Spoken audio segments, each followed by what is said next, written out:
being here. We're going to dive right in.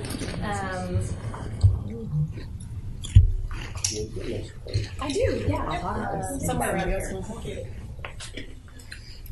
We have a lot tonight, so I'm hoping that I am going to do my best to keep us on the agenda tonight. It is my solemn commitment. You don't have to do it after tonight, though, right? Well, luckily I'll be handing it off to whomever. Well, I will help continue facilitating, but you should have some leadership elected after tonight to kind of, I can be backup for it. So if you wouldn't mind, this is the April 11th, 2019 CPOT meeting. We're going to go around the table. Everyone can introduce themselves. And I don't know if anybody took a shot at writing a vision statement, but if you happen to have something you want to share with the group, we're not going to dive into it, but if you want to just share something that you've thrown together, you're welcome to do that after you introduce yourself, and we can talk about that more later. My name is Kimie Ueoka. I am the policy coordinator for the Cannabis program, and I'm your liaison for this work, and will help facilitate the process as you put together a report based on the work you do over the course of this year and help set priorities moving forward for both the program and all elements that fall underneath the program, which eventually and currently include helping establish priorities for the Cannabis social equity grants, or at least inform them. I'm Nate Werner. I'm the compliance specialist with the program. Just here filling in for Brandon since he had a prior engagement. But I'll only be here until about 7. Tim Zimmerman, Indoor Cultivation Systems. I guess your question was to share thoughts on vision statements. Yeah, if you have anything that you... didn't write anything, but I've given a lot of thought and thinking about kind of what this group was promoted as doing and bringing social equity in. I mean, it seemed like that was kind of the highlight to me when I applied and everything around it. And so I think the vision should definitely include something around social equity and you know, how do we define it and how do we get people more active, you know, community people more active and looking at access and, you know, obviously we couldn't put all those in the vision statement, but that's kind of where my mindset is with regards to what our vision should be around. Thank you. John Monteleone, Fidus Family Farms, Fidus PDX. I'm gonna just keep passing that off. Vision. I'm gonna keep thinking about the vision and bring something to the table when I have some more time to. Yeah. I am Stephanie Neal. I'm Oregon's Finance Director of HR and Compliance. And I, like John, did receive Kimie's email, but I would like to give it a little more thoughtful response to contributing to what our vision statement should be together. Laura Vega, Green State of Mind. Didn't have anything prepared. But it's okay. Daniel Rowland, he, him, his, Fleshner Construction. So, me and the owner, Ashley, had some discussion today about what the vision statement we thought should be, just to put our 2 cents in. First, I'll talk about what we believe in, but at Fleshner, we believe that it's the benefit of the product that this plant can provide has for too long been crushed and denied by interest and falsehoods propelled by big business and industry that benefit from its prohibition. And so what we would like to see some of in the vision statement would be to allow the benefits of this plant to be realized by all members of our community, medically, economically, and socially. Thank you. Hi, I'm Nicole Bowles. I'm a faculty member in the Institute of Occupational Health within the Oregon Health and Science University. And I briefly thought about the vision statement. I haven't put together like a formal statement. But I kind of stealing from a meeting I had earlier this week with OHSU's diversity department, and they were talking about like where the ideas of where diversity has been. So we started with thinking about people who need to be, or having everything be equal, moving to equality and equity and diversion and inclusion, and then moving towards belonging. And I thought that was really important.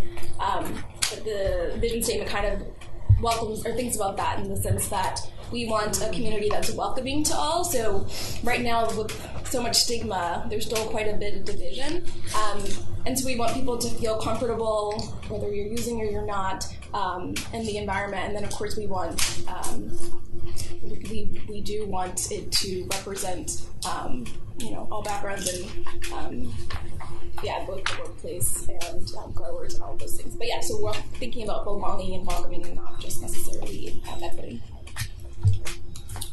Hey everybody, I'm Tiara, and I am a freelance journalist, podcaster, videographer, communication strategist, all of those things.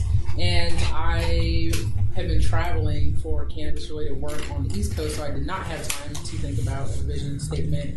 However, I would like to say that I think that the statement, whatever it is, should be living, because sometimes new information comes, change of hearts come, vision changes, so it should be something that we can make flexible so that we can just adjust it as we move along in the process. And surely things related to equity and inclusion will be in there, but it's not enough to just say those words. There has to be meaning behind them. And so whatever vision statement should spell out what that means to us and what it looks like when we do it. Hi, I'm Catherine Krynak, and I work at Prosper Portland. And so I manage a program that provides technical assistance to primarily entrepreneurs of color. And so New Leaf is another support this year, so they're part of my portfolio. I totally agree that we need to dive into what social and racial equity means for this group, and really spend some time with that, and also recognizing power within that definition is what I would add to what's already been said. Like, power structure is how power has set up the prohibition and how it could, how we want to interrupt that going forward. Hi, I'm Al Ochoa. I'm the Director of Licensing and Corporate Relations for Cura Cannabis here in Portland. As far as the vision statement, I definitely echo everybody else's comments. Definitely needs to be engagement with the community, not only the cannabis community, but the community at large. And it definitely has to have some teeth where we actually take action and execute on that vision. So. Hi, I'm Dr. Rachel Knox. I'm the chair of the Oregon Cannabis Commission. I'm also a clinician in cannabinoid medicine and endocannabinology. Other than this, I work as the medical chair for the Minority Cannabis Business Association, and my responsibility is to identify how cannabis can be a solution in the conversation about minority health disparity gap that exists. And so something that I think is really important to include, one, cannabis is medicine, so not to lose sight of that in a vision or a mission statement or a philosophy statement even. And when I think about health of a community, I'm not just thinking about physical or mental or spiritual health, even though that's very important, but it also includes social capital and financial capital. So for me, everything that everyone has said here that we need to pay attention to is a function of health. So I would just, as the little clinician and a doctor here, I would encourage that statement to include health, both literally and sort of more figuratively. Hi, my name is Arania, and I'm the administrative coordinator for the cannabis program, so I process licenses and applications. So a vision statement for me is to focus on social equity, social consumption, and teaching youth about cannabis.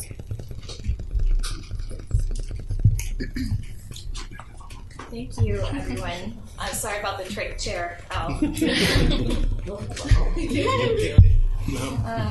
So, last meeting we had some members of CPOT step forward and offer offer themselves as nominees for leadership positions. I talked to Ashley about different ways that we could and should go about doing this according to the parameters that we work within, and she said a paper ballot would be best route. So the one thing I forgot to put on here is a spot for your name. If you could just find a place and put your initials clearly so that I can see, and we can document that and retain them for future. But at this point, were there any statements that the nominees? We have Tim Zimmerman has nominated himself for a vice chair position. Al Ochoa has also nominated himself for a vice chair position, and Tiara Darnell has nominated herself for the chairperson position. Are there anything that you would like to say prior to the vote? You guys made statements last time, but you're welcome to. Yeah, Al Ochoa here from Kira. Really, the only thing I wanted to throw out there is, just with what I do on a daily basis, in other jurisdictions and municipalities that I work in, I've seen how some people do things right, how some people do things wrong. So if anything, I can bring, that kind of observation to the board here in Portland. As we develop all our policies going forward, because there are a lot of people out there that have been trying to do the right thing, but have maybe stumbled. And obviously, I'd love for Portland to lead the charge on that. I've always been a good collaborator, so I'm definitely a good, I guess, backup quarterback. And I can help definitely assist the chair, with those responsibilities as well. So. Good. Ready? Okay. Wait, can I just ask a question? Yes. Are we looking for one vice chair or two vice chairs? So chair and one vice chair? Currently, the bylaws that we inherited as a first kind of renewal of this group and launching of this new system under which we have pretty tight bylaws established. It outlined 2 vice chair positions and 1 chair, but we have learned that those bylaws are absolutely something that you can, as the group, determine what you want to change, flex. So there was a question about, can these be 1-year positions? Do they need to be 2 years? It's not identified in the bylaws. That's a follow-up question that I would like to offer to the group. So the advice that I was given was to move forward with, for this cycle, the 2 vice chair positions as is already established in the bylaws. And then once we have leadership in place for this cycle, then if we want to start having a dialogue around what you want to adjust, change, improve, define better within the bylaws, then we should definitely move forward as a group and put that in place. And it's a relatively simplified bylaws process. The group will need to agree, have a discussion and agree upon the change, and then I'll take it to the bureau director, and she just needs to sign off on it. So it's pretty much like I'll put his name in for the first vice chair, and then there was a second vice chair. I'll put my name on that. Back up that like that. And why do we have to vote? Yeah. Formalities. Write your name in.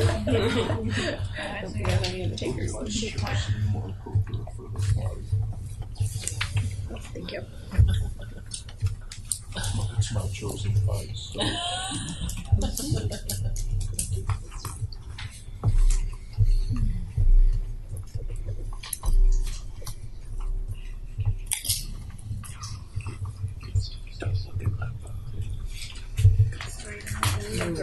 I can throw it out.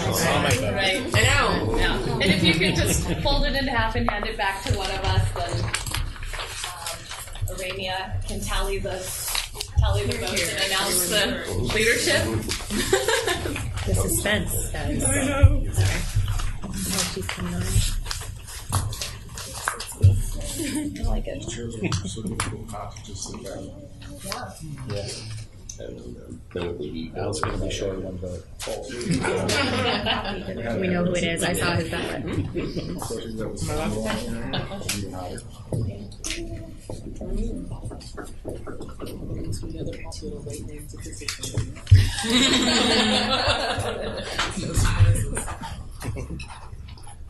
Thank you. Okay, so Arabia has tallied up the votes, and it is unanimous.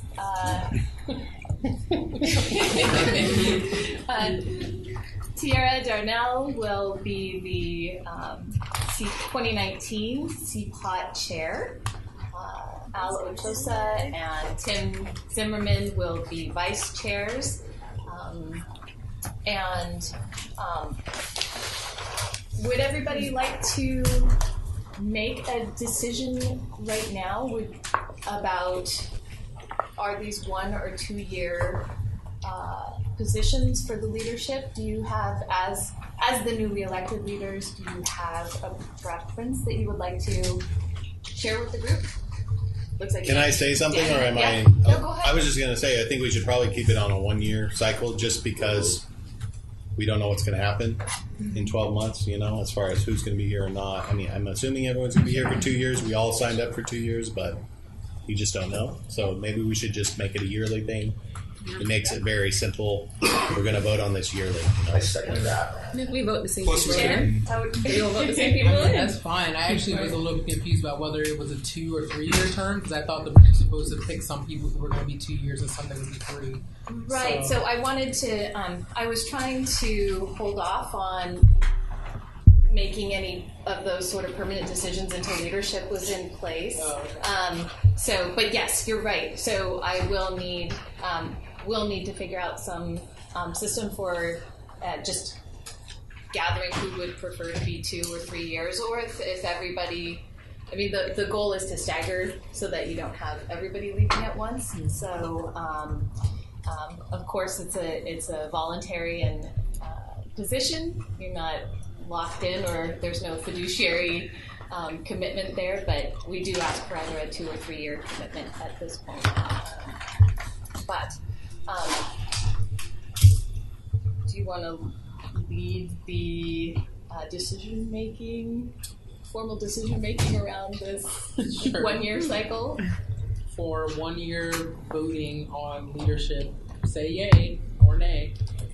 Yay? Yeah. Okay, the yays have it. All right. Let the record show that was a unanimous yay. Yeah. first vote, nice. Okay.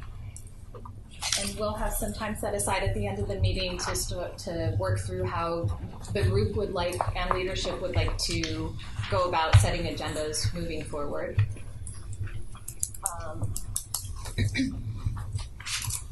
So we have, I wanted to update you on the status of the Cannabis Social Equity Grant. As you know, 4 weeks ago, the Cannabis Social Equity Grants were moved underneath the responsibilities of the Cannabis program and will fall directly within my responsibilities for coordination and oversight. As those grants were already behind schedule in planning and getting out the door, we inherited a very tight timeline in turning them around. But it was very important to us as a bureau to find the time to have a listening session. Although it was shorter than it needed to be, and in the future we can improve on that, definitely. There were some really valuable pieces of information and conversations that took place around how the grant language as it currently existed was being received differently by different size organizations, and also a lot of people who participated wanted to have a deeper conversation about the priorities, how much of that overall cannabis tax money is being given to Portland Police Bureau, CPOT, how are those funds being used? There are a lot of deeper questions. So unfortunately, at this point, for this cycle, we couldn't dive into that. But the plan is that the minute these grants get out the door, and not fully out the door, not late summer out the door, but as soon as we get this launched and the process is moving forward, then we're going to start planning for the next cycle and having a much more meaningful process of community engagement around gathering input and shaping the future of that grant. So, do you want to add anything? Can I ask you a question? Yes. What is the timeline? The grant will post tomorrow. Okay. Hopefully I can get it done by end of day. We had a lot of great feedback from the listening session that I've been trying to integrate into and make changes to the actual document, and I've had to have a lot of conversations with the commissioner's office and the director and all these things just to make sure everybody is on board with the changes, but I've gotten a lot of support in that. So it launches tomorrow. The timeline, and you'll receive an email with links to all of the information, the application, and then we'll have 2 information sessions in a couple of weeks. I think end of April they're scheduled for. One in northeast Portland and one in East Portland. And then the window of time that they're open is 6 weeks. For the application window is open for 6 weeks, and during that period of time, we'll be onboarding the review panel. Right now, the review panel, which was we also kind of inherited the structure of, is going to be 5 individuals who are appointed or submitted for the review panel by the commissioner's offices. Representation from Black Male Achievement, and representation from CPOT, and then there's some conversation about the bureau director potentially also submitting, moving somebody's name forward to be part of the review panel.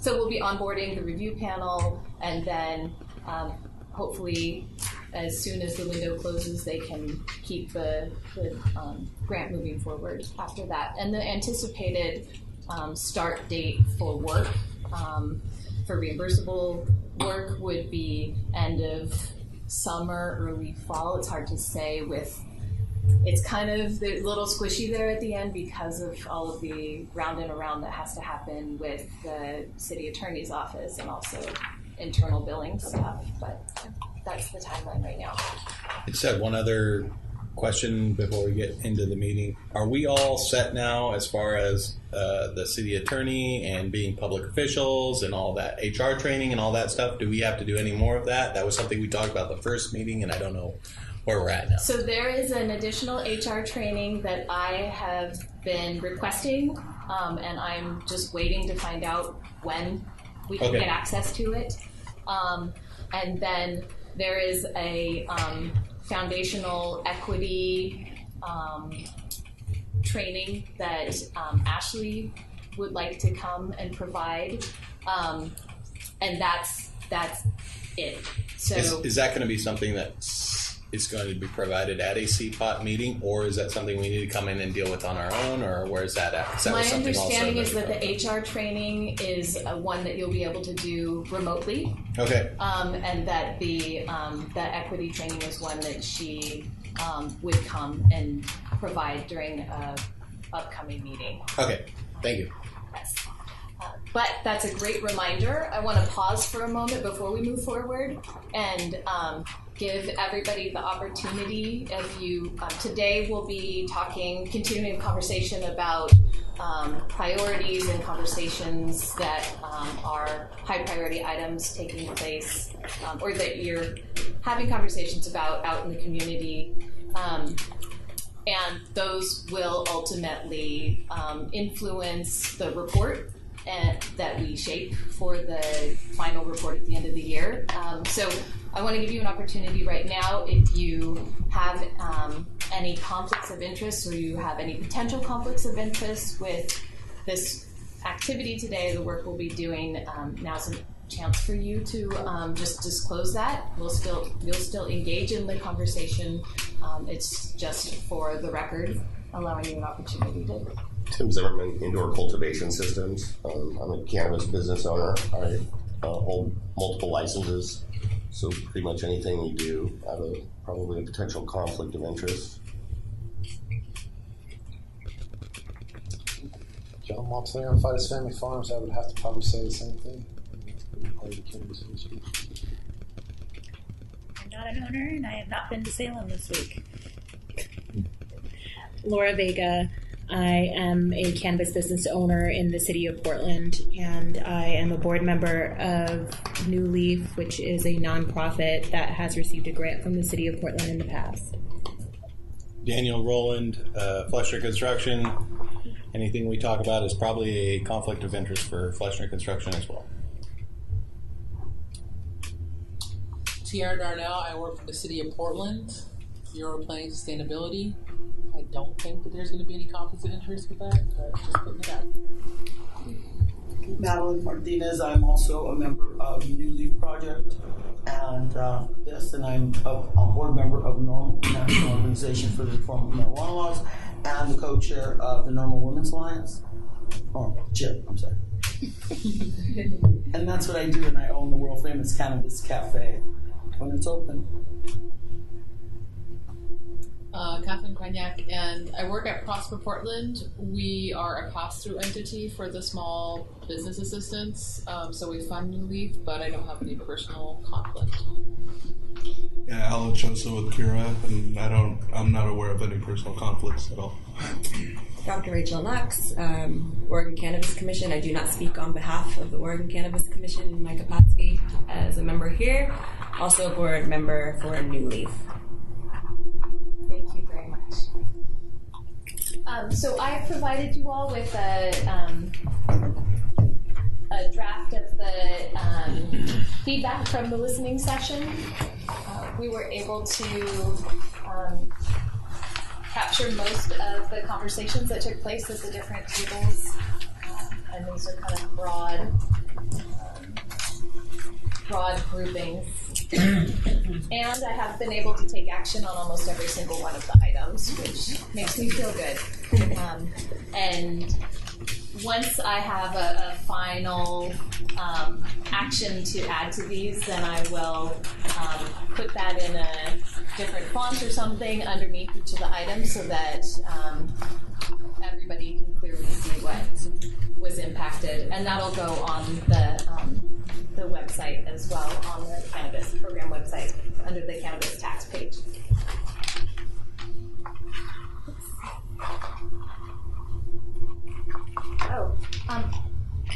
Also, if you are not affiliated with an organization that will be applying for the Cannabis Social Equity Grants, and you have an interest in participating on the review panel, please let me know. You can just send me an email and we'll go from there. Okay. Oh yeah, we can jump right in. No poem this time. But I did find a great quote from Albert Einstein, just kind of showing how much time it really takes to think about an issue or a problem to effectively start thinking about solutions. Although for most of you swim in this, so solutions are probably pretty at the forefront of your consciousness already. So these were some of the words that we captured when we shared some of our stories of what brought us to this work. And I find that there is really strong alignment with the values and mission for this bureau, the Office of Community and Civic Life. And you'll find that alignment is really powerful in helping to move this work forward. And I don't think I shared previously with you the mission of the Office of Community and Civic Life. It's to promote a culture of civic engagement by connecting and supporting all Portlanders, working together and with the government to build inclusive, safe, and livable neighborhoods and communities. And if you haven't seen it and you're curious about reading a 40-page document around our 5-year racial equity plan, it's a really well done piece of work, and from the director down to every individual working within the bureau, this is something that permeates all of our interactions, all of our planning, all of our programs. And so just a quote from it, directly pulling from it, the statement, civic life must commit to racial and social justice goals if we are to achieve improved outcomes in the community. And our director has really walked the talk, as I've seen so far. So I am going to ask you to return to the groups that you worked in the last meeting. I have them here.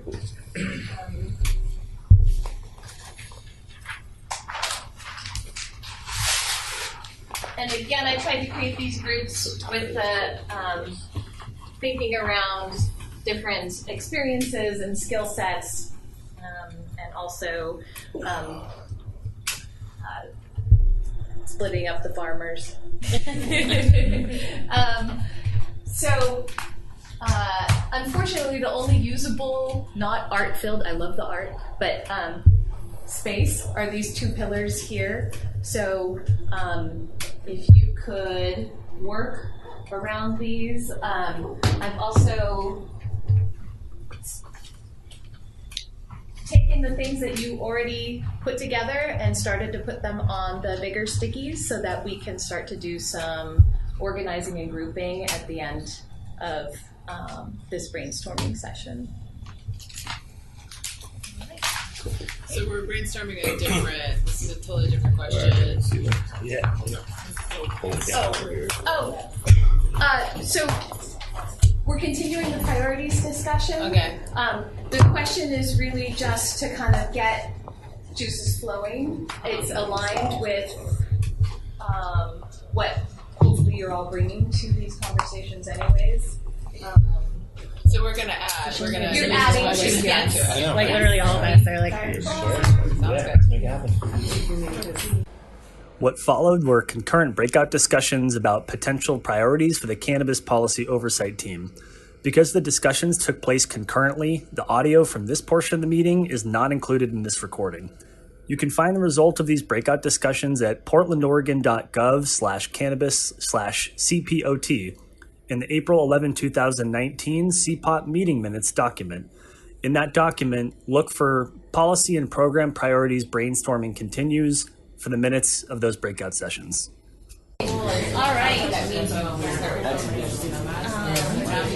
If everybody's in a place where you can kind of see this white section of the board here, if you can just pick one person to kind of help move things over to the board, and then as a group you can share some of your thoughts about what it is. So if you want to just do one at a time and kind of explain what it is, and if there's any further conversation that needs to take place. Just the sticky ones. Just you want to just pick one at a time and kind of explain what's on there. Maybe we start over there and we'll be right back. Bring it over here, and then we can organize them once they're all up here. So we'll just go. We'll just kind of go. Oh. Okay, well, move I that put over. this here because it was related to economic development. You can bring it over. Bring one over. Okay. Yeah, this one was under economic development over here. Oh, she wrote these out. Okay, so we just have to write out the last. She wrote out the others. It's okay. If you want to we could just go with that. That's fine. Cool. We're fine. I just realized those were all We can play with those later. Yeah. Okay, walk us through it. Well, the top three carryovers from the other past priorities, we picked number one, definitely social equity. Well, economic development with a social equity lens. We talked about something as simple as establishing a fund where part of the tax money goes into a fund to help pay for low-income workers that are wanting to get their worker permit in the industry. Because sometimes $100 is a lot to somebody that may or may not get a job in the industry. So Make a scholarship. yeah, almost exactly. Let's see. Tourism and social consumption is definitely also at the top of the list. Social consumption, also includes safe access for patients as well. Safe access and safe locations to consume. We still also have the engaged local press, keeping cannabis local, helping build that Oregon, i.e. Portland brand, and just really engaging the local press, again, to help destigmatize and continue to mainstream.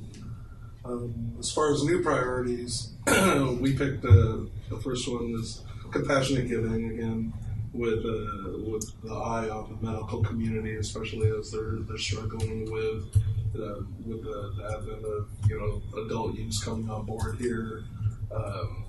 They're just having additional access to medicine, especially with a lot of cannabis that we have here in the city. I mean, it'd be great to be able to give back. Looking at creating a city-sponsored incubator for small businesses, especially businesses that are startups, people of color, women, veterans. And then a couple of new ones that we added to the list under new priorities. We talked about wealth generation and sustainable equity. Again, if nobody's making money, the industry's not going to go anywhere. We need the industry to stay around and be successful financially, but also equitably. And then we kind of put a priority also under the label of health, because when we think of health, it could be anywhere from physical health, mental health, financial and social health, the health and welfare of the community at large, the health and welfare of the industry, and being able to also under that empower local businesses to help support the medical community as well. And that's what you have up there. Oh yeah, and then we want to also, because what we heard too, I can't remember who made the comment, but it doesn't sound like the city and county are really talking as far as health issues and how cannabis can help.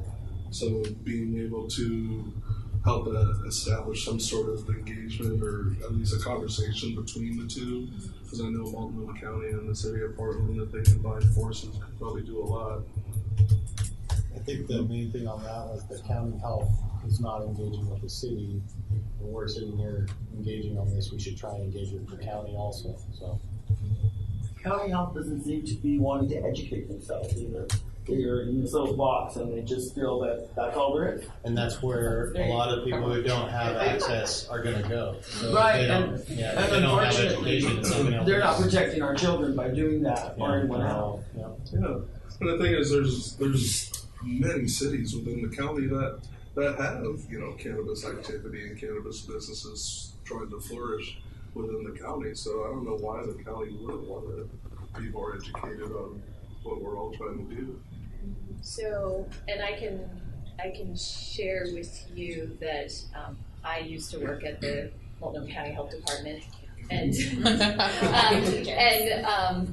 it is definitely a priority to bridge that communication breakdown or gap or whatever it has been. I am not familiar with what led up to this point, but there is some willingness on both sides to work on that. So, I think part of this group should be about us engaging with all the other groups that aren't talking. One hand not talking to the other doesn't help anybody. And you've you got can the invite OCC, them. you got the ODA, you got the OSCC, you got the OHA. You got so many bureaucracies not talking to each other. We need to be the force that joins them together. So. Send them an invite. Glue that CPOT. Yeah. I think that's fantastic. Doing it for the whole thing. What's on the other one? It's just an idea. Oh, that was just that was about the funding the worker permit fees. Oh, okay. Like a scholarship thing for the small industry. grants or scholarships. Because I can tell you, even if it's not fully funded by the taxes, I know the industry would be open to probably even doing matching dollars. The population of people of color in this state is so low. I think the OLCC should just waive the fees for those folks. I wouldn't even why create a fund for it? We can do some goodwill. They're making enough money to run their show. Probably more than that. Oh yeah. They could waive a fee. Put it in the report. Thank you. So we're not going to do any narrowing or grouping just yet, but I would like the other group to share what they came up with. You guys don't want me writing it. Okay. No. But you can tell. You can talk her. Cards around for you. So, refresh my memory. What is it that we were? I don't know. Maybe we just talk about the ones we Just added. grab the sticky. We recorded on the other stuff. I'll tell you one that's a big deal to me is removing barriers to access. And the things that block access. That's just one example. The 1,000-foot buffer. I'm going to start think about the things that when you look at other cities like Salem and Eugene, how they don't have a lot of these barriers, because what this does is this creates a financial barrier to access. If you remove that, you can go down to Salem and Eugene and buy a license in a shop for under $100K. You come up here, you're lucky to get it for under $1.5. Same license, same amount of sales, but you're purchasing real estate and a license up here. That's really hard to find. That educate the health policy people. All right, we want Same to. thing. I'm going to ask you to bring them all over. Someone can help me explain these. Yeah. I might not have been paying attention. So this goes along. So I think this kind of goes along with my vision statement of the welcoming and the belonging, and part of that has to do with the ability to educate the community on what we currently know about cannabis use and trying to get rid of that stigma. Right. Use and education on cannabis as well. Let this to that. And there was a couple other good ideas. Sarah? What did I say? I don't know. I'm hoping you got one. Oh. I kind of went over here and they were very I over was here. trying to work the room so I can keep the rest of what everybody had going So I also said, so this kind of takes away a little bit from maybe the equity side of things, but I think even just thinking about like social consumption, I think some of the barriers to that is the inability to measure levels of impairment, and that's a large barrier. I like that. You were talking about. Combine those two together. You were talking about ways for impairment. Right? Measurements? Yeah.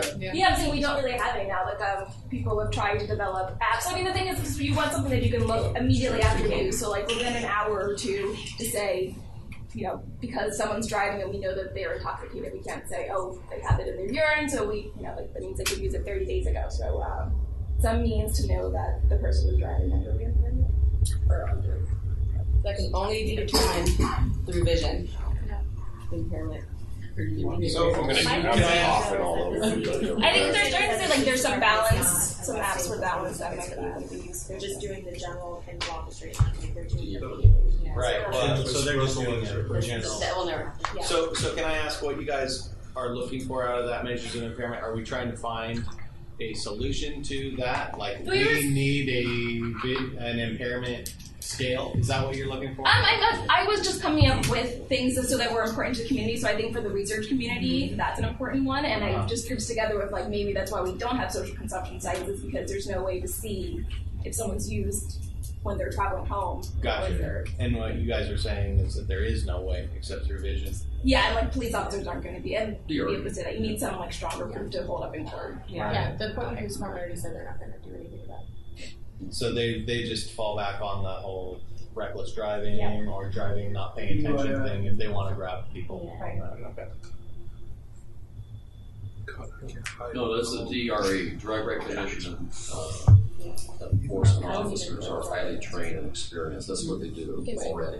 And so what do they call them in to So even recognize alcohol doesn't prove injury, but that adds evidence. Right now we don't have any marijuana or cannabis. So and what's useful about that is to be able to do that so that there is some reason for to have some backing for social consumption. Well, I think the issue is there are devices out there that can tell you. Something to talk about. So there are devices out there that will tell you like how many nanograms, of THC for the tablet is in the system. And the issue right now is people will use those things to determine impairment when the person was not visually impaired. So that's a barrier because we're going to see a lot of people getting hit with DUIs because they smelt cannabis in the car. They had them do this test and they had, X amount of nanograms of the metabolite in their system and they weren't impaired. So it's another way to discriminate against cannabis users. I see. I get it. They're not doing it. Because like the problems with just the straight number is right. It's like it doesn't account for someone how the duration of use, right? So someone who's a chronic user versus a naive user, or so even some people are trying to do some apps to see like cognitively what the difference might be. Some people though might end up using it and actually become more focused. So like with their baseline measure on their cognitive test was actually lower than after they used. So you can't even like use like a 5 minute. So we really don't have anything. You're putting stuff up there and we don't have it. Tiara, is there anything what hasn't been discussed yet that you want to introduce? Well, that kind of went similarly with the 1,000-foot buffer situation. But do you want to? You kind of talked it like. I like the idea of the green enterprise zone as being a place where what is it, Arts Thursdays or something on I think that falls more under social consumption than actually getting rid of barriers to access for people to have access to be business owners.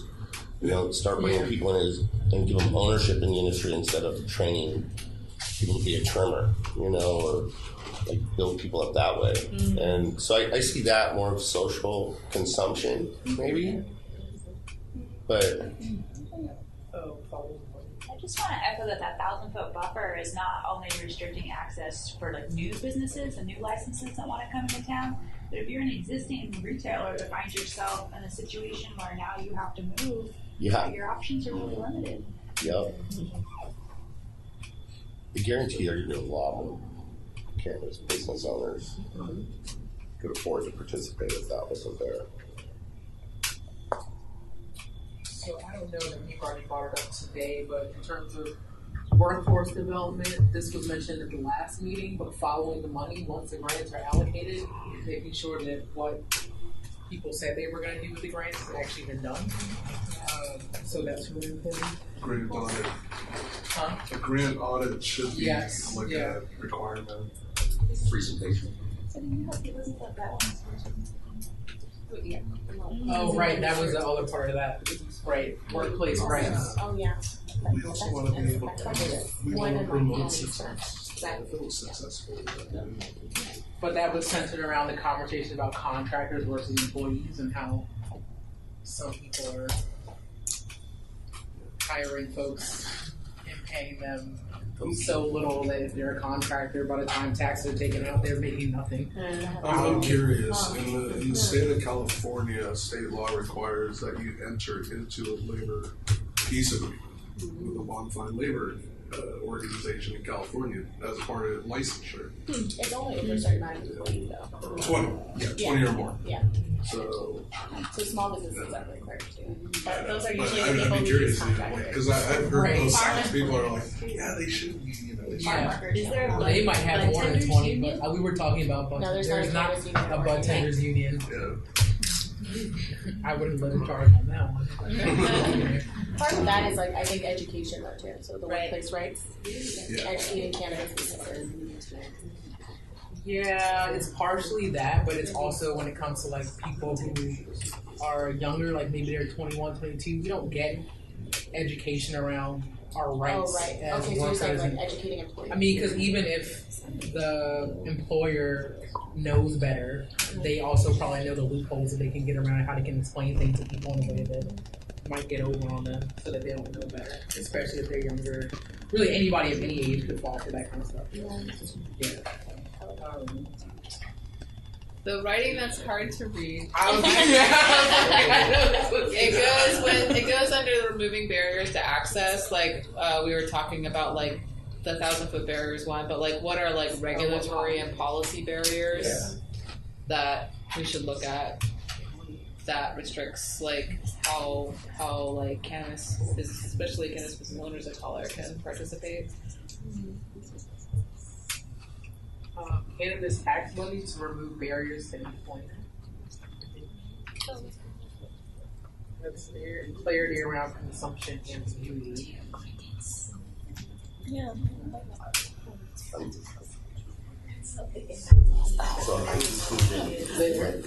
I think that's it. Well, it looks like you guys have already started to naturally group them. Are there others from over here that you think we should There's move definitely these some. over? There's definitely Right? some overlap for sure. And what sort of broader categories would you call these? I feel like this one's fairly clear. Education. Any thoughts? Communication. Go to the mid-city and engagement. You guys are The bottom orange one. This is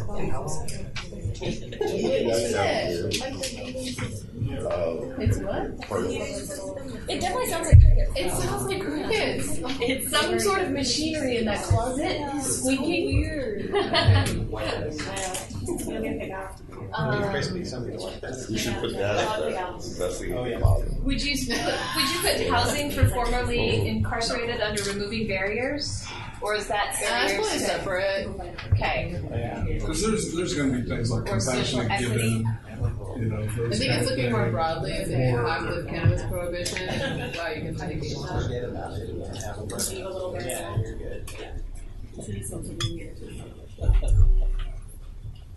I got something that's kind of just on my head, the barriers to entry for the cannabis industry. How many jobs are actually, how many are out there right now? Because I know, as an independent business owner, I can't hire a soul because of the way the industry is. And so, unless you're big corporate, you got money, and maybe you're waiting on this 280E thing. Yeah. How are we supposed to make any changes? Every business in the city of Portland that's in cannabis is in the red right now. All of us. So how are we going to create these jobs when those of us that are here can barely survive? One, I think we need to take inventory. I think we might need to do some fact finding and have some of these numbers that we can take from. because we talk about bringing people of color into the industry. I've thought about this, like starting a program to literally train them. I'm a hand-watered, organically cultivated producer. I've been doing this for like 20 years. I would love to find the right person and pass these skills on to that is deserving and is really passionate about the plant science. But I can't hire them because if they're not a working partner, I can't afford to pay all the payroll taxes and everything for those particular people. It's literally, if you're not a working partner in my company, it doesn't work. But what about like ancillary opportunities? I remember a long time ago, like so the first iteration of this group, we talked about ancillary, non-plant touching business opportunities. I like that. Oh my God, there's such a need for people like accountants, packaging, we need accountant lawyers, Right, yeah. legal help. I mean, yeah, there's a lot of stuff. I mean, we need compliance people that are into CGMP compliance or marketing and designers. Yeah. That's not really going to hit with the permit fees, though, right? Because they're not going to be required for that. No, but again, it's growing the industry and just keeping it going. Right. So how do you attract those people in and are those resources within the network that New Leaf is a part of? Does that make sense? I mean, some of those other types of businesses. Yeah. Yeah. Those other sorts of supports. Well, yeah, New Leaf supports businesses, and then I believe there's another group that is trying to support actually training employees. Oh, Green Hub? Green Hub, yeah. Green Hub. So I know that there are groups that are getting together and trying to figure out, how to conquer these things. It's not something, it's not something like the city of Portland can just be like, here, because they don't know. So they need experts and we need backgrounding and we need more information. But I think what he's really talking about too is just like, how do we help existing businesses, and maybe do you feel like that should be under remaining barriers to access, or do you think it's not about access, it's not just like survival, like surviving small businesses? Yeah. There's a whole lot of 280 evils in the legal. This industry is going to thrive like no one's ever seen.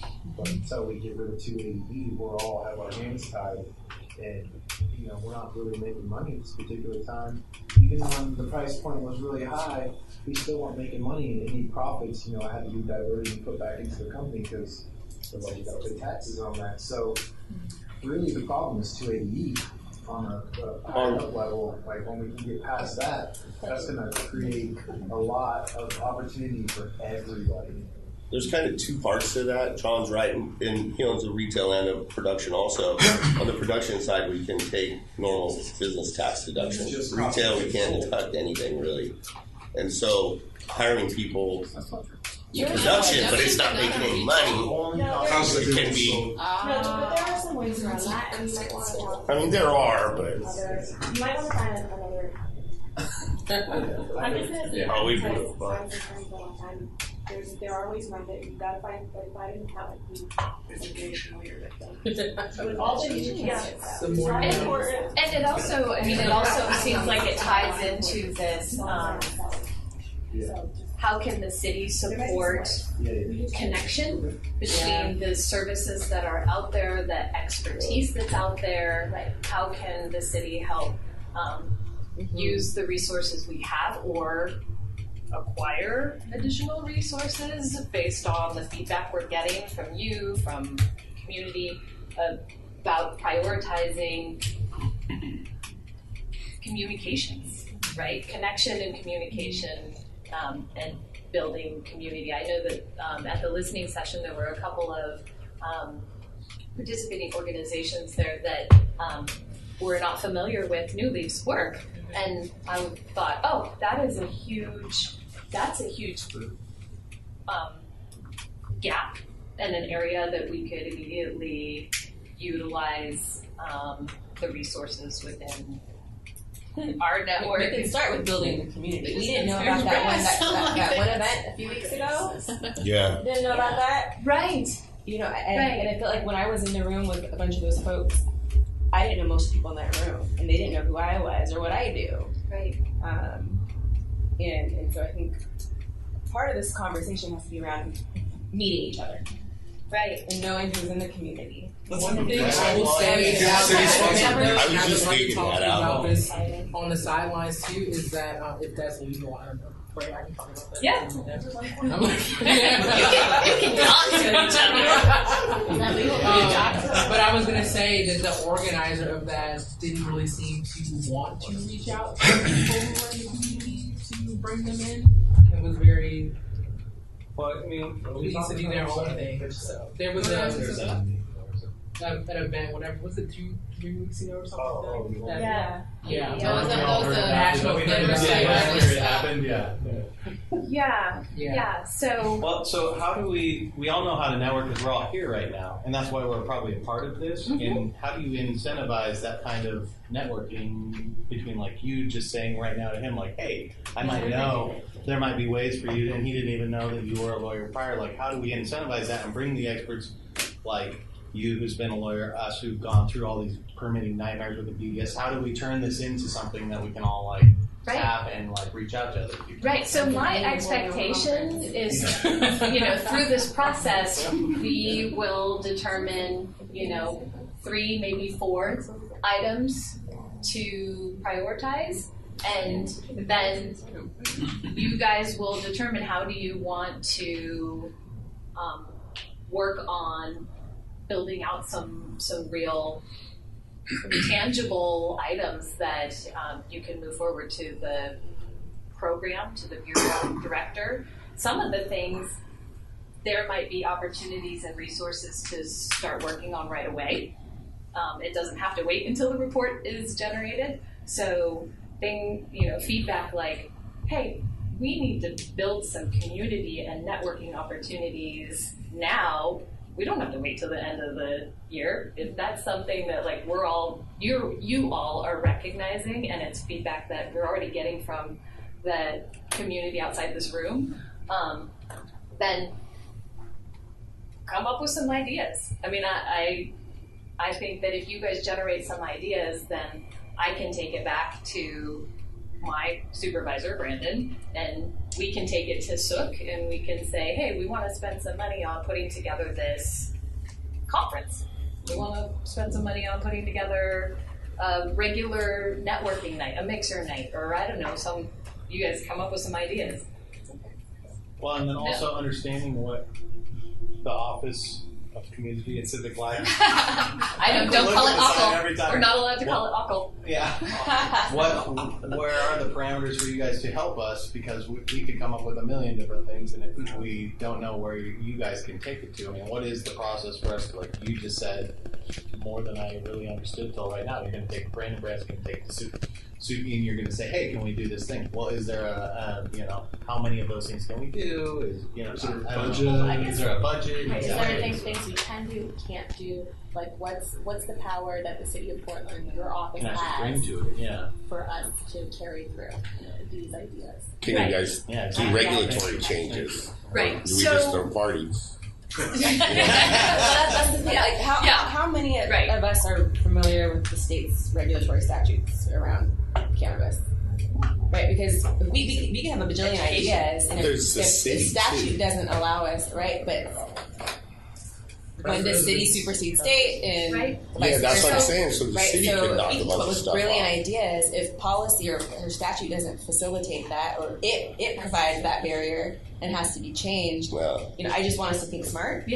And not try to, and if we bang up our heads against a brick wall, right. The statute won't allow us to move. Right. And if we come to you with these 6, 7, 8 ideas or something like that, and all we get back is a no, that's not going to be helpful for us, right? We need to have constructive feedback back from the city and the lawyer and whoever has to be involved to tell us what can we do and what can we not Absolutely. do. Or we're going to keep coming up with ideas that aren't going to work. No, everything has to be actionable and executable. What's in your why come up with the idea if we can't do anything with it? Right. So that's but understanding. at the same time, like, if it is a priority that you think that the city overall should prioritize moving or addressing at the state level, moving some of these larger statewide barriers, you can put that in your report. You can say that. You can communicate that. We could have a half-year report and not, there could be a half-year report and an end-of-year report, or like a kind of mid-year, here are our priorities right now. Because... So, can I just yes. clarify? So what you're saying is that there are ways for the city of Portland to communicate with the state and to communicate with OLCC and ODA, even though we're not involved in that. Exactly. So it would really be, we are counting on you to help us identify what are the biggest issues, both immediate and local, and also larger, right? So continue to push for some sort of movement around banking or things like that. Like those are layers, right? So the hope is that we have enough of the right people in this room for these discussions as we move forward, so that we have people in the room who can identify that's a this, you know, that you're going to hit this structural barrier. Is that a barrier that this group would want the city to throw some power behind, or some influence behind breaking down? And like a yearly report isn't going to do anything for a group that's going to be together for 2 years. So we should really be talking about not even 6 months, but quarterly. If we can all say, like, we've been in this for we're on our first quarter right now, and we've already come to this conclusion today that we need to get some feedback from you guys on what are we going to be able to be actionable about, so that in 4 more months we can actually bring some action to you guys, so that we're halfway through the year, we're 6 months in, and we actually have some things that we're starting to push and the city can support. We can do a better job being more efficient in our meetings, like, shortening up introductions and actually really.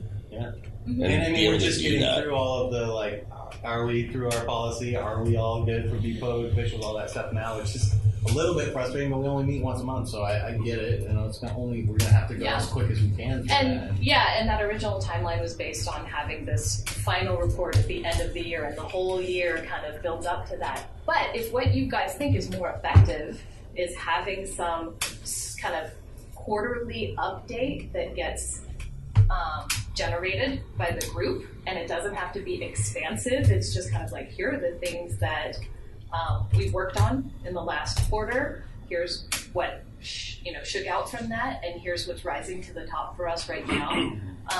And here's what we're going to be doing over the next few months. Yeah, I'd say if that could even just be like the quarter could be internal, where we really just focus and say, okay, what did we get done in the last 3 times we met?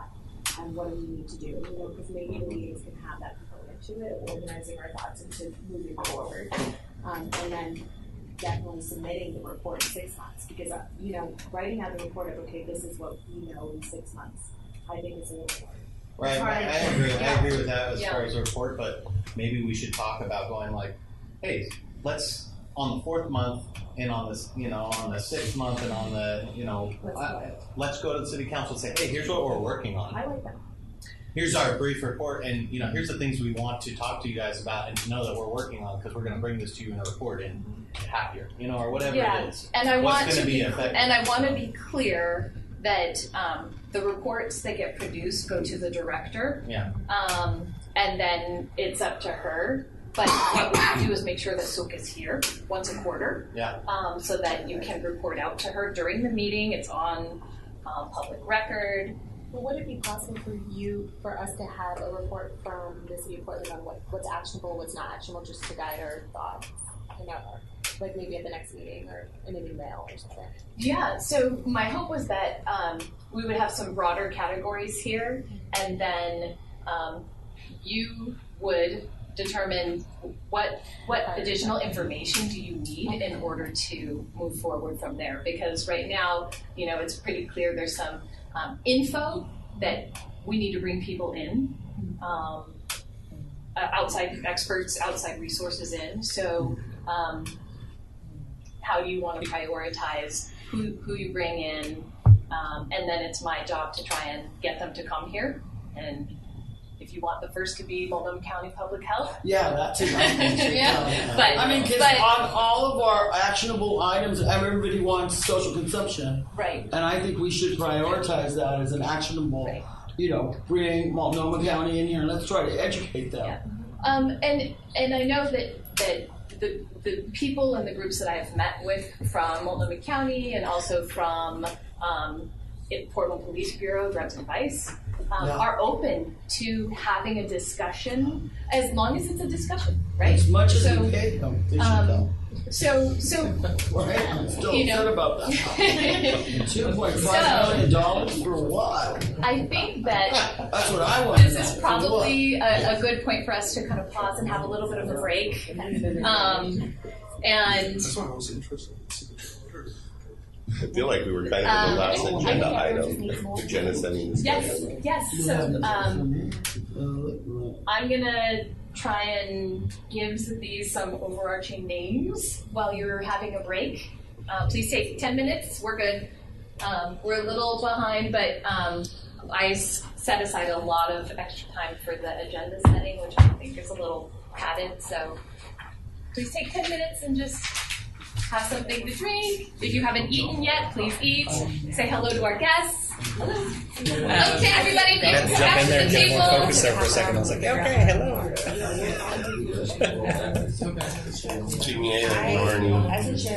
I was listening. I know. All right, guys, I want to get out of here. Come on back to the table. Thank you.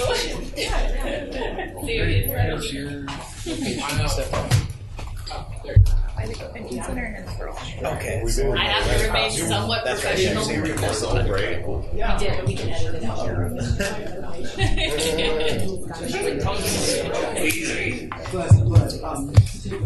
Okay.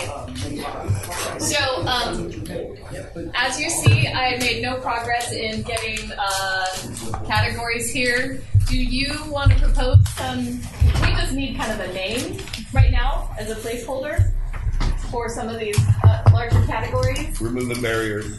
Okay.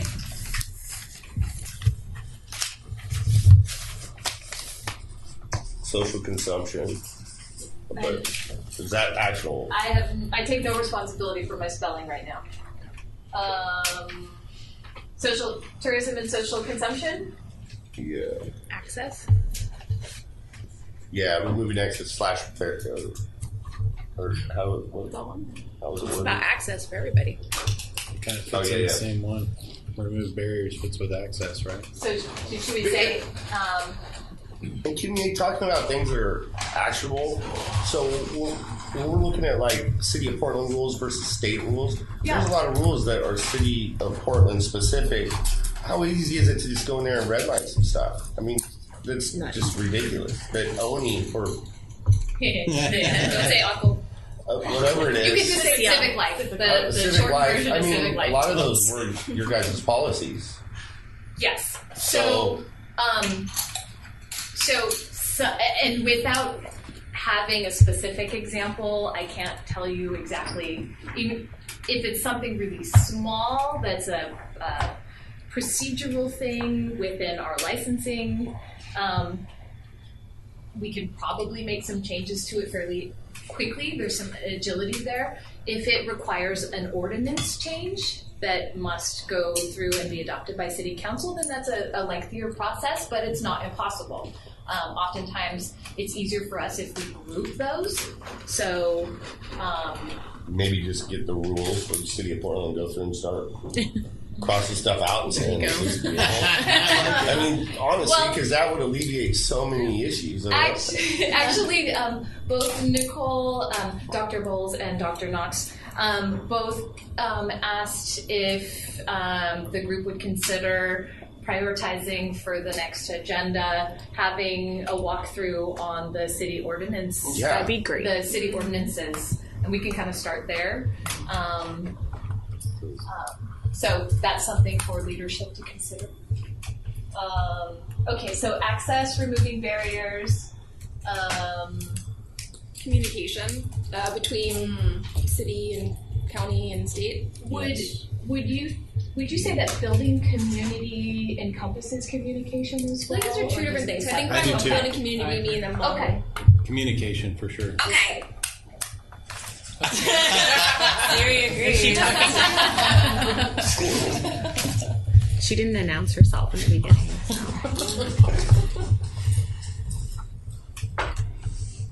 Building community. Do you think building community should be one, or maybe it falls underneath something else? I'll leave it here for now. I don't think it falls under communication.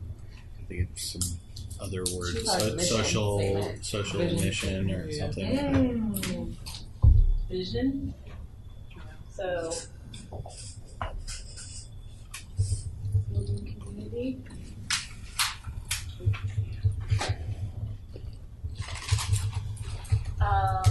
I heard a lot of policy, like revisiting and addressing outdated policies given everything that has been learned at this point. Is that under remove barriers? I mean, because a lot of the policy are the barriers. Well, yeah.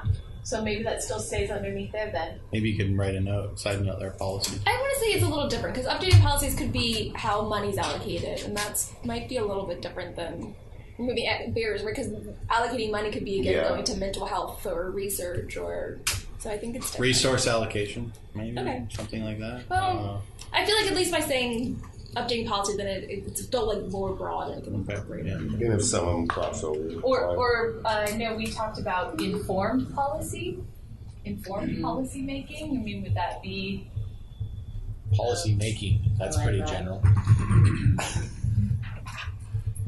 Yeah, right. But I like for putting informed in front of it.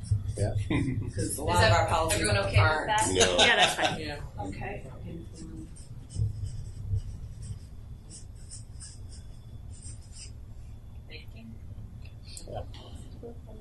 Sorry, is that describing the stickies underneath it, or is that? No, I'm sorry. I'm just trying to okay, catch it. got it. But yes, we haven't addressed education. Okay. Let's see if that's a category. Would That's education be a standalone, or You've would got it be communication? Is that communication? It says health policy right there. Wouldn't it be under informed policy? Educate. Yeah. I mean, that's educate and informing policy. But I think informed policy, the thought behind it, Rachel, you just said made sense. I said the policies. A lot of our policies now were not informed. So They weren't made Would based on educate sound mean that you education, think- sound Yeah. science, sound. Are you trying to come up with like less things to categorize all these under?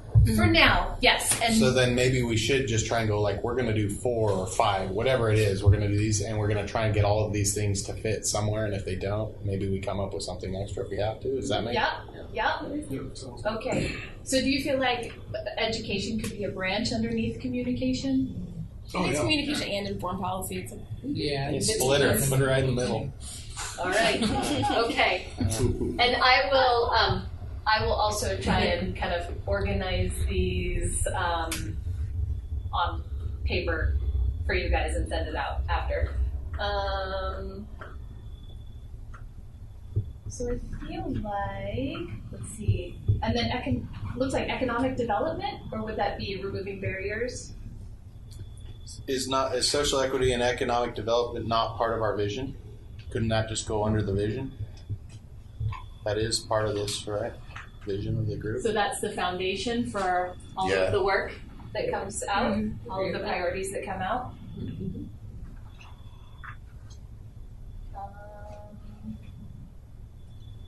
So then, that's good. I think that's we pretty can solid. stick with workforce. These Workforce are good. development, that goes into access, right? Okay, so these can all kind of fall underneath here. All right. Well, that's a start.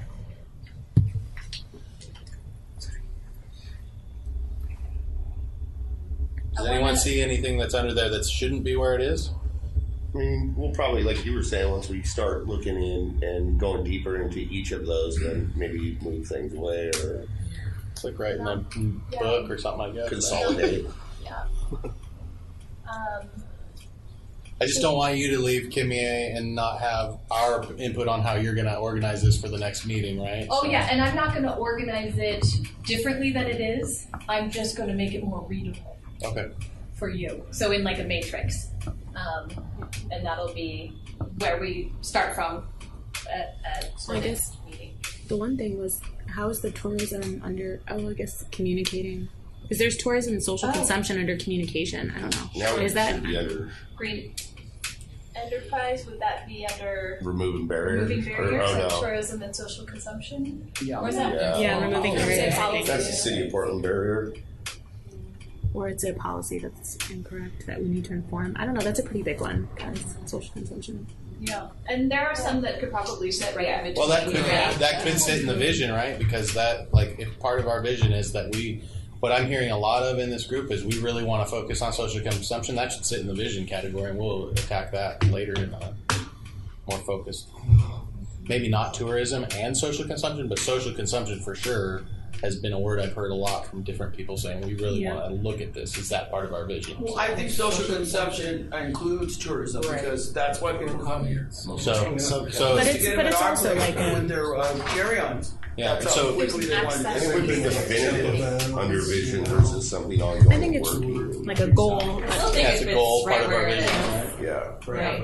It feels right in the middle because that's an access issue and it's a policy issue. I agree. So I want to check in with leadership.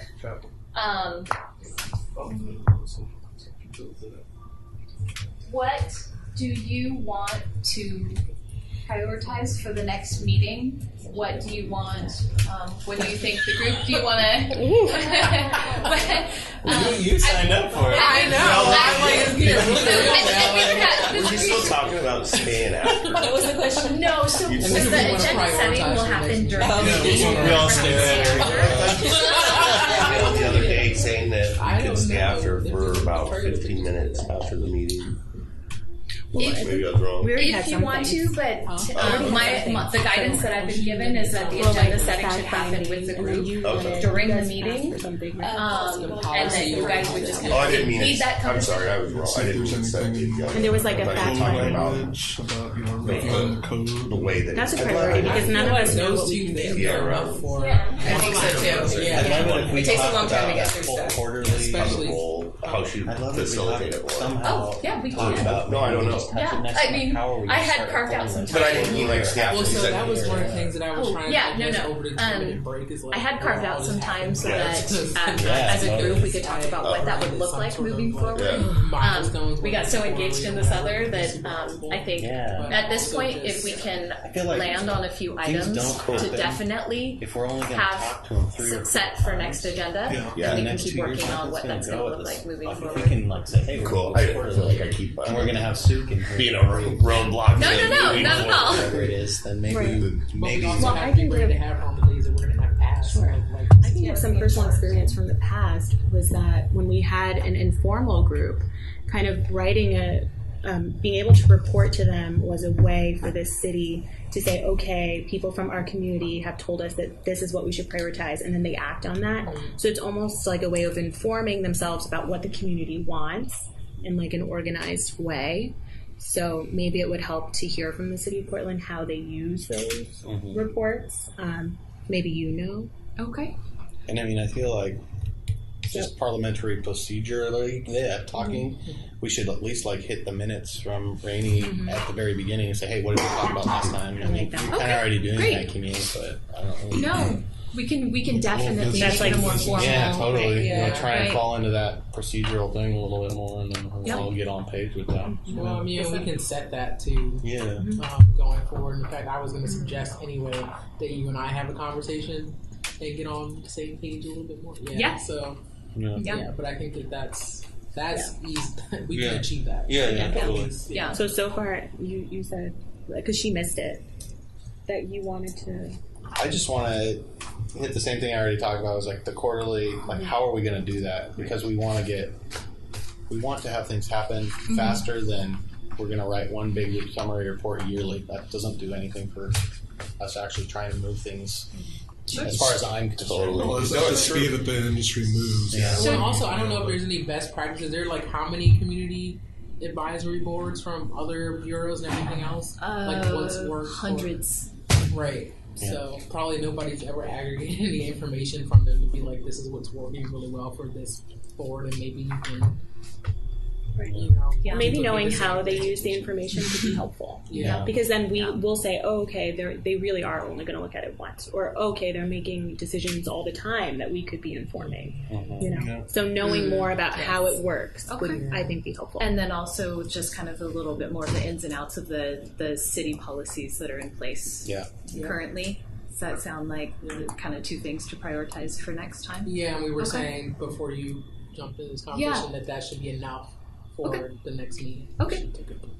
Yep. Does that sound? Yep. Okay. I also want to make sure that we have time for public comment. Does that make sense? Yep.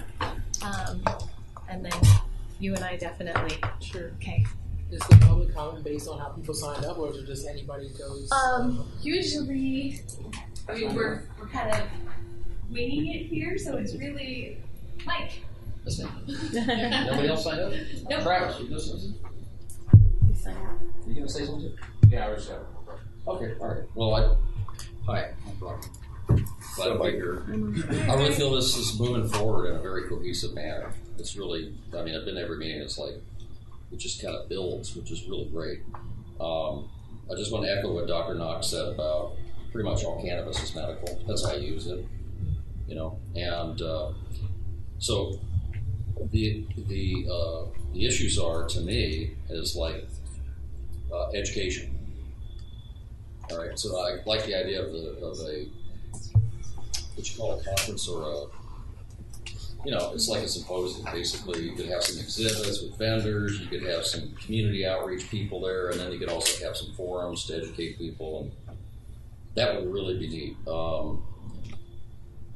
Because I really see a need for outreach, and OLCC is not doing that. They don't have the bandwidth, they don't have the money, they don't have anything to do outreach. We're just talking to about it, and they just aren't there. Okay, so the model to me is important. Building that and showing it works is great concept. Take it back to OLCC. There you go. You know, now fund this.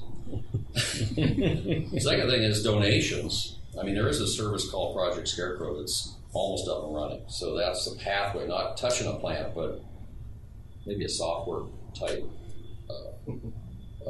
concept, if you will, to say, hey, patients, it's really for patients. Here's where the products are. You can go get them. You just need to be authorized to go get them, and something that simple. So I mean, that's a legal process already. Very few people are doing it. So that system would put together kind of a consortium of producers and retailers, and I like the idea of tax credit for that. Either sales tax, again, show OLCC. You need a sales tax credit, and they also should get a state sales tax credit, I believe, and recognition for doing that. And then the branding, Project Scarecrow, so people know you got your heart, not medicine. That's what it's about. Third thing is, I like the idea of inviting OLCC and maybe OHA. There's people that are on the Cannabis Commission, like Amanda Borup. She's the rep for OLCC that's also touching on some of these medical things at OLCC. Andre Russo, he's OHA. Have them, because they're linked to the Cannabis Commission and the agency, come talk to you and get that input here directly. You know, because they're looking for models like this, and so this is what we're hearing. And so why not invite them here and have a direct communication? I think that needs to happen. And then I think you got really nice buckets up there, so maybe just have four groups next time, deep dive into them, and then I would leave the posts where they are. People could. I'm visual, so I go, oh yeah, I remember that now. If I see it printed, that would help me review it in the off time. But then I really like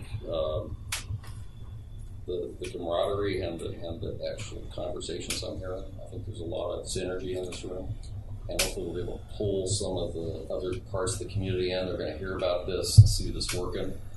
And finally, I guess what I heard lately was best practices. So yeah, I'd like to see. I mean, this would be a great forum to share that. I mean, maybe at that organizational event that you have, as people are speaking on best practices, whether it has to do with how to get through licensure, and then also how to.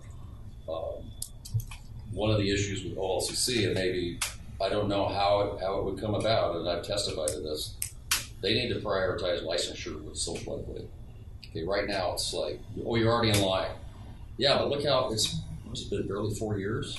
No, it hasn't even been 4 years for licensure. It's been what, 3 years? So it hasn't been that long relatively. And people are, they got their money and they're in line and they're waiting. Okay, but I think there should be a modification factor for a low income, socially disadvantaged, whatever it happens to be.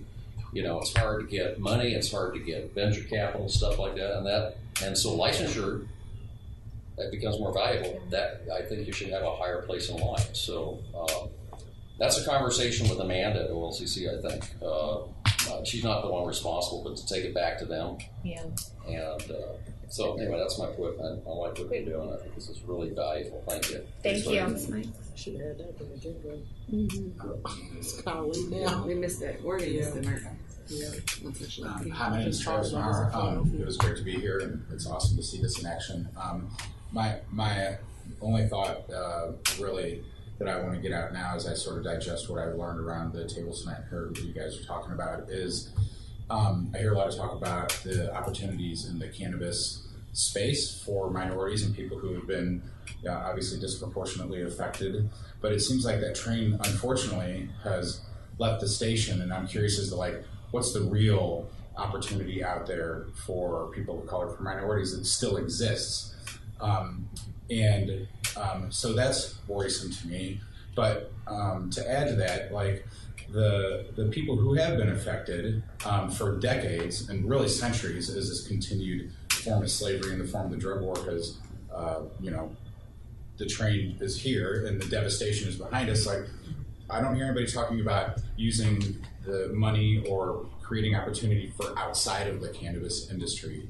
And I guess the thing that really worries me the most is that here we are at a point in time in history where we have an opportunity to truly do something at a massive level with a lot of money, which I believe is what these communities really need outside of just getting a pass for education or to get a certificate to trim or whatever it is. But for me, I think that if we're really going to provide opportunity and make amends, if you may, and start the healing process, we need to be talking about how we're getting millions of dollars from this tax revenue. Not $5 million for Portland, but half of the tax revenue for these communities set aside, and then developing programs for education so that we can really start to bring these people, when we talk about equity and equality, for decades to come, that money should be going to them until it truly is an equal playing field. So I'm scared because of all the work that everybody's put in, time, money, sweat, blood, tears, that we're going to go through this and provide some opportunity when realistically what is due to our brothers and sisters who have been accosted and oppressed and just smashed, communities and cultures ruined. We need a significant sum of money to actually fix that for decades, not next year in 2019, but we need to be talking about a long-term plan for decades, for 10 years, where a significant sum of money is going to these communities for all the right reasons and in a way that isn't frivolous or going through a sieve and money just going, and not really having an effect. We need to impact those communities, and the time to do it is now. And I hope that in the future I hear more about how this group is going to the legislature or whatever it is you need to do to talk about this real issue that is here. And if we don't do anything about it, we're just going to really be fucking those people over in the worst way possible. And so maybe there's something I don't know, or you guys can enlighten me with No, you're 100% right. 100%. So that's personally whatever I can do to help in that way. That's what we need to be doing, because I've been witness to in my life the atrocities that have occurred, and I've also experienced in my life being in trouble and not having the book thrown at me, probably mostly because I'm white. So I hope that is an issue you guys can take up and make it front and center, because that's really how we're going to make change on a level that we need to actually start to help heal these people and create in a couple decades, which probably take that long, a real equal opportunity. So. Thank you. Thank you. Thank you. Right.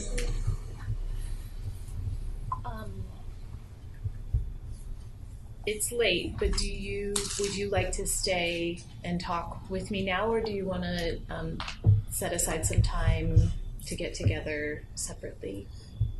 No, I can do it now. Okay, that'd be great. That would be helpful. No one else knows what you're talking. So can we move to adjourn? Yes, would you? Yes. Move to adjourn? Are we at French rulings? Oh, I don't know.